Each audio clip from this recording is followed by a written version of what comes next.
Good morning बच्चों। कल मैंने आपको उपवाचक में एक पाठ किया था, बड़े भाई साहब। पाठ का सारांश मैंने आपको समझा दिया था और मुझे उम्मीद है कि आपको पाठ समझ में आ गया है। फिर भी सारांश तौर पर मैं आपको समझा दूँ कि किस तरह दो भाई, जो एक बड़ा होता है और एक छोटा होता है, दोनों एक स्कूल में पढ़ते हैं। बड़ा भाई और नाइन्थ क्लास में होता है और छोटा भाई 5th क्लास में होता है। उम्र में भी दोनों में 5 साल का अंतर होता है। बड़ा भाई छोटा भाई दोनों हॉस्टल में पढ़ते हैं, दोनों एक ही हॉस्टल में पढ़ते हैं। बड़ा भाई हर समय किताब लेके बैठा रहता है, पढ़ता है। वो इतना मेहनत करने पे भी फेल हो जाता है। लेकिन उसका छोटा भाई यानी लेखक, जो पढ़ने के साथ साथ खेल कूद में भी रुचि रखता है, वो हर समय अपने बड़े भाई की तरह पुस्तक लेके नहीं बैठता, वो खेलता भी है। उससे जो भी पढ़ाया जाता था स्कूल में, वो उसे ध्यान से पढ़ता था। बड़े भाई साहब का कहना था कि हर समय मेरी तरह तुम पढ़ो, तभी तुम्हें ज्ञान होगा, अन्यथा नहीं होगा। इतनी मेहनत करने पर भी बड़ा भाई जो है वो फेल होता रहता है और छोटा भाई प्रथम श्रेणी में पास होता रहता है। बड़े भाई का कहना है कि तुम कितना भी पास कर लो, तुम मेरी क्लास तक आ जाओ, उसके आगे भी तुम क्यों ना पढ़ लो, लेकिन मेरी उम्र और तुम्हारी उम्र में जो अनुभवों की अंतर है, जो हमारे और तुम्हारे बीच अनुभवों का अंतर है, वो तुम कभी भी बराबर नहीं कर सकते। जो अनुभव मुझे है वो तुम में नहीं है, बड़ों में जो अंतर है वो मुझ में नहीं है।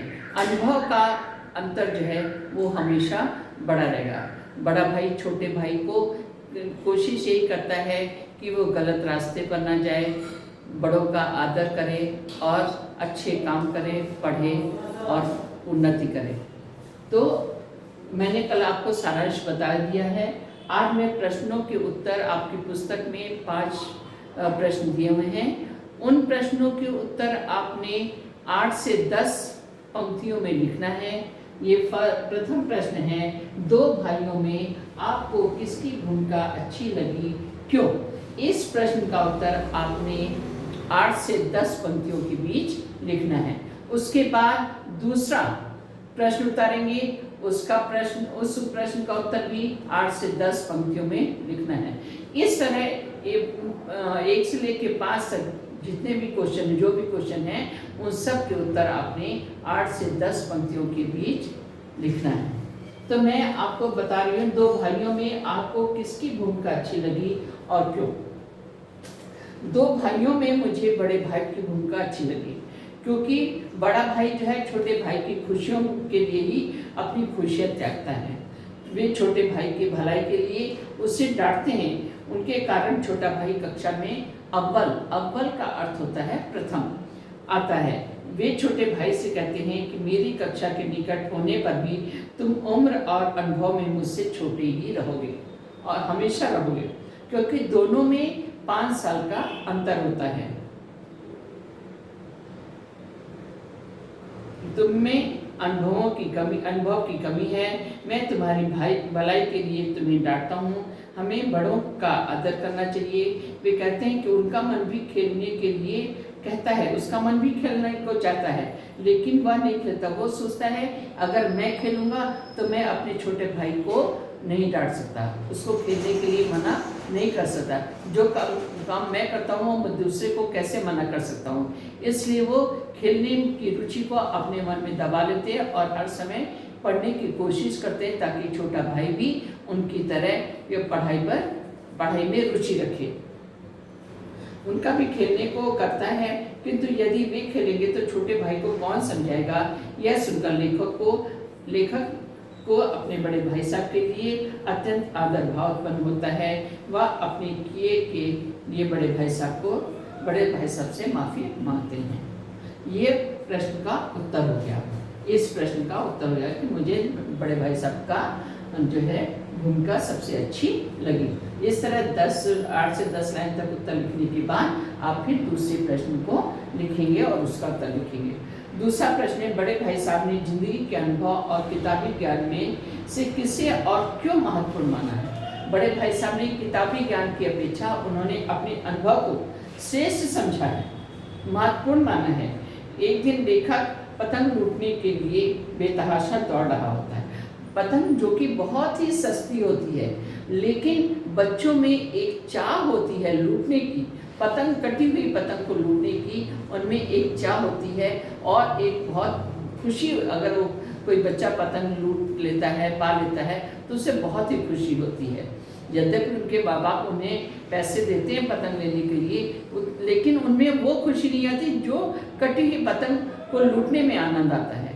तो इस तरह लेखक भी एक कटी हुई पतंग को लूटने के लिए बेतहाशा सड़क पर दौड़ता हुए अब कई बच्चों के साथ जाता रहता है। अचानक उसकी टक्कर अपने बड़े भाई साहब से होती है।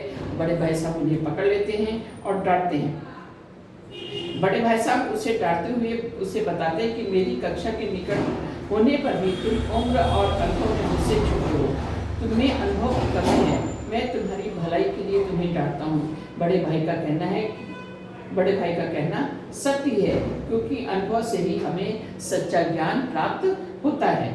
अनुभव द्वारा सीखा गया ज्ञान हमारे लिए अधिक उपयोगी होता है। पुस्तक द्वारा रट करके ज्ञान प्राप्त करना वो क्षणभंगुर होता है, वो भूल जाता है। लेकिन जो हम प्रयास से, जो हमें अनुभव के द्वारा जो हमें शिक्षा मिलती है, वो हम निरंतर हमारे मस्तिष्क पर अमिट छाप डाल देती है। उसे हम कभी भी नहीं भूल पाते हैं।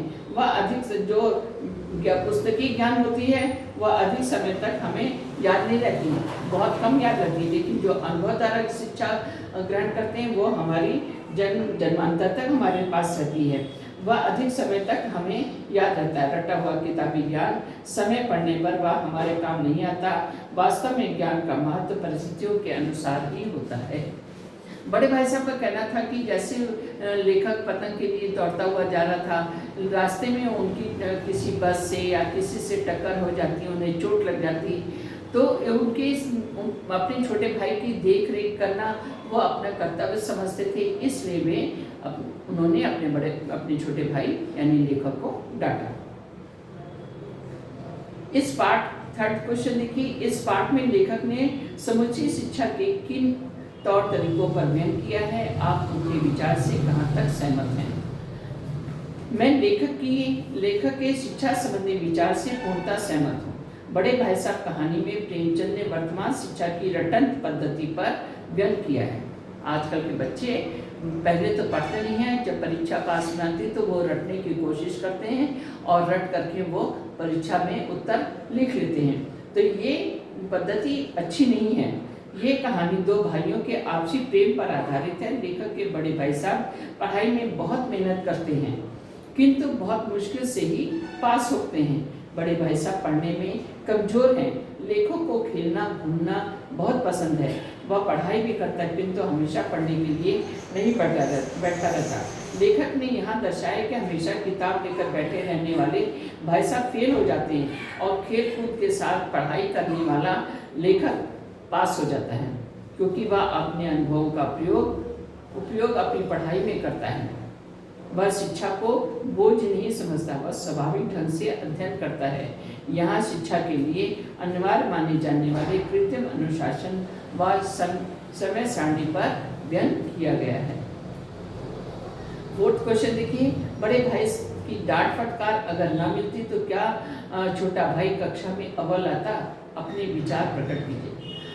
देखिए, कई बार ऐसा होता है कि बच्चों को बीच बीच में उन्हें समझाना पड़ता है, उन्हें टोकना पड़ता है, उन्हें मना करना पड़ता है कि आप जो है समय पर हर काम कीजिए, बेसमय काम करने से आपका कोई भी काम पूर्ण नहीं होगा।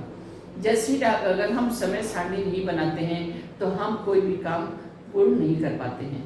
लेखक यहाँ बड़े भाई साहब की डांट फटकार न मिलती तो छोटे भाई की सफलता पर प्रभाव अवश्य पड़ता, क्योंकि अगर बड़ा भाई उन्हें ना टोकता तो लेखक जब मन चाहता तब खेलता रहता, पढ़ने में मन नहीं लगाता और बच्चों के साथ इधर उधर घूमता रहता।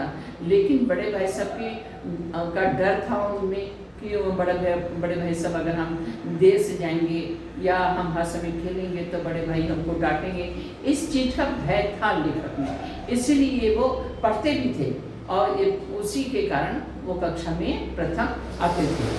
तो बड़े भाई सब की डांट फटकार न मिलते तो छोटे भाई की सफलता पर प्रभाव अवश्य पड़ता। वास्तव में बड़े भाई की डांट में भी प्रेम है, वे चाहते कि उनका छोटा भाई आगे बढ़े। अतः बड़े लोगों की डांट भी बच्चों के लिए जरूरी होती है। बड़े लोगों की देखरेख में ही हमारा सही मार्गदर्शन होता है। जैसे इस कहानी में छोटा भाई बड़े भाई की डांट से प्रेरणा पाकर कक्षा में हमेशा अव्वल आता रहता है। फिफ्थ वन देखें, प्रेमचंद की भाषा में सजीव चित्रण मिलता है, कैसे? कुछ उदाहरण से सिद्ध कीजिए। प्रेमचंद हिंदी के सुप्रसिद्ध कथाकार हैं, उनकी भाषा मुहावरेदार हिंदी है, इसमें उर्दू व ग्रामीण बोलियों का मिश्रण है। उनकी भाषा में घटनाओं और विचारों के सजीव चित्रण देखने को मिलते हैं। उदाहरण के लिए इस कहानी में अंग्रेजी की कठिनता के बारे में आम छात्रों की धारणा को चित्रित करते हुए कहते हैं। पहले क्या होता था कि अंग्रेजी विषय जो था वो बहुत कम था, बहुत कम स्कूलों में इंग्लिश पढ़ाई जाती थी और बच्चों को वो कठिन लगती थी। उनके लिए इंग्लिश पढ़ना बहुत कठिन लगता था और वे बहुत ही इससे रुचि से नहीं पढ़ते थे बच्चे। ऐसा लेखक के भाई भी कहते थे। इस तरह तो वो कहते थे कि अगर इस तरह तुम अंग्रेजी पढ़ोगे तो तुमको एक भी अक्षर नहीं आएगा। इस तरह अंग्रेजी पढ़ोगे तो जिंदगी भर पढ़ते रहोगे और एक हर्फ का अर्थ होता है अक्षर, नहीं आएगा। अंग्रेजी पढ़ना कोई हंसी खेल नहीं है कि जो चाहे पढ़ ले, नहीं ऐरा गहरा नत्थु खैरा, सभी अंग्रेजी के विद्वान हो जाते हैं। हाँ, रात दिन आंखें फोड़नी पड़ती हैं और खून जलाना पड़ता है, तब कहीं यह विद्या आती। इस प्रकार हम देखते हैं कि प्रेमचंद अपने मनोवैज्ञानिक चित्रण के बल पर अपनी भाषा में सजीवता पैदा करते हैं। वे छात्रों को पढ़ने के लिए समय सारणी बनाने की आवश्यकता पर जोर देते हैं। वे करते हुए कहते हैं, मुँह हाथ धो, नाश्ता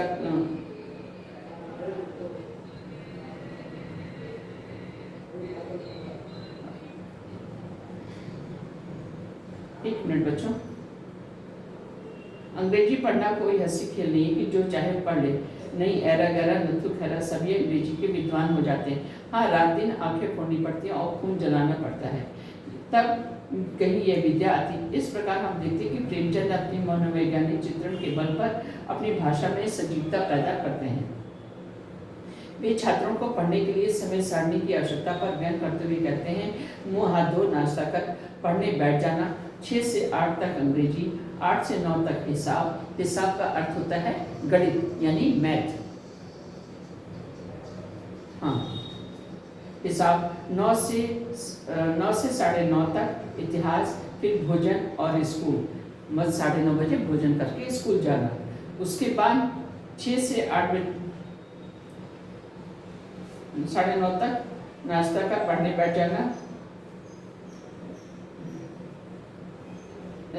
हाँ, 9 से 9:30 तक इतिहास, फिर भोजन और स्कूल। 3:30 बजे स्कूल से वापस होकर आधा घंटा आराम। 4 से 5 तक भूगोल, 5 से 6 तक ग्रामर, आधा घंटा हॉस्टल के सामने ही टहलना। 6:30 से 7 बजे तक अंग्रेजी कंपोजिशन, फिर भोजन करके 8 से 9 तक अनुवाद, 9 से 10 तक हिंदी, 10 से 11 तक विविध विषय, फिर विश्राम। इस प्रकार का चित्रण प्रेमचंद जी की भाषा की सजीवता का श्रेष्ठ प्रमाण है। लेखक का कहने का मतलब है कि यहाँ पर मतलब पढ़ाई पर, इंग्लिश की पढ़ाई पर जोर देते हैं। वो अपने भाई से कहते हैं कि किस तरह तुम समय सारणी बनाओ और समय सारणी के अनुसार पढ़ोगे तभी तुम आगे बढ़ सकोगे। इस तरह बड़े भाई का छोटे भाई के प्रति प्रेम, स्नेह दर्शाया गया है और उससे सही रास्ते पर अपने अधिकार का प्रयोग करते हुए उन्हें सही मार्गदर्शन करने का प्रयास करते हुए दिखाया गया है। धन्यवाद।